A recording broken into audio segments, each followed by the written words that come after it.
something that you've just said about being political. It's reminded me of this paragraph here, and I'll explain why at the end. So this is a paragraph out of the One News story. The minister made notes on the report, including one that said, so this is from the minister. This is from Erica Stanford. Interestingly, I asked Kura leaders if they would accept English words in Te Reo Māori decodable books, and they said no. So it would be consistent to keep one language only in very early year one decodable books, except for names. Now, on some level, I am possibly being a bit dramatic here. That kind of sounds like, why isn't there a day for straight people?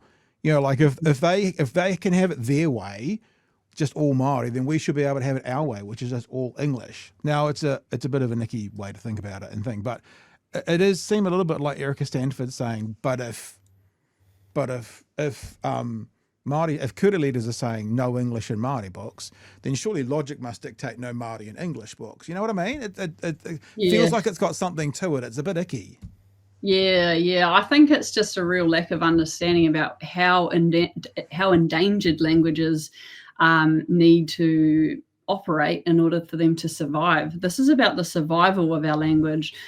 So the fact that we have these very few spaces in our society where Te Reo Māori is the only language that we're trying to encourage. And we're talking about 3% of Māori children. You know, these are very small, limited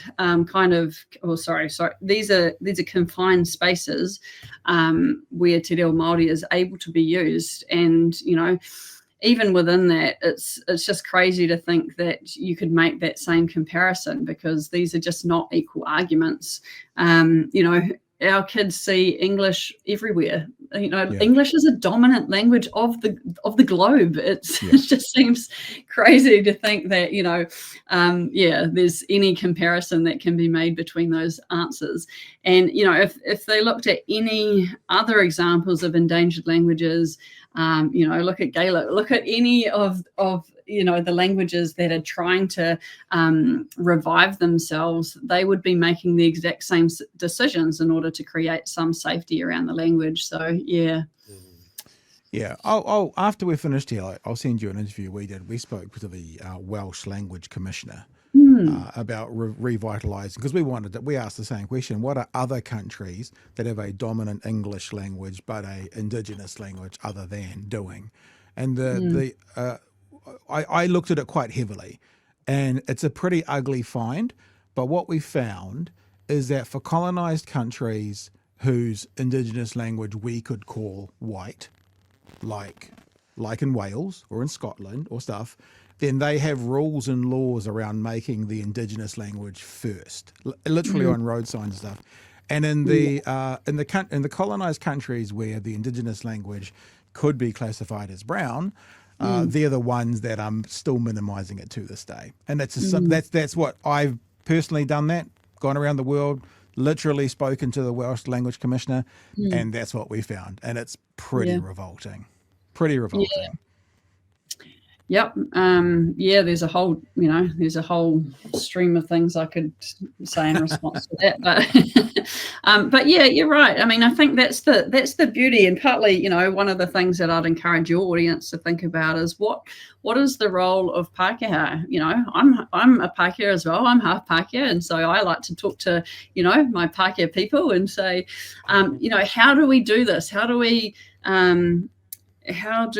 create opportunities to push back against some of these really, damaging things that are happening for Te Reo Māori and for Māori people, because that lightens the load. And, you know, watching one of your episodes, perhaps it was last night's, the one with, Dr. Professor Margaret Mutu, she was talking about some, you know, similar things around, we do need our allies. We need people pushing back so that it relieves us of some of the weight that we're carrying as Indigenous people in fighting for, you know, just the basics, really. And, you know, this is going to be great for all of us. If we had a bilingual country, imagine the beauty that could be, you know, amongst us all. We can all where we would all be able to see a whole nother worldview that's specific, that's located here where we've all grown up. So it's really just thinking about what's the potential for a better future. What's the potential for we probably all went to school around the same time. We would have had a similar exposure to Te Reo Māori or not, and so we kind of I joke with some of my students who come into Reo Māori classes, and we go through counting from 1 to 10, we go through the colours, and I say, oh, was that and we all joke that that's probably the extent of their Reo Māori education, and so we want to be better than that, and that starts from age 5, and actually it starts from the womb, because as soon as children have ears, they hear, they can start to differentiate languages, they can learn the differentiation between mum's voice and whoever is around them.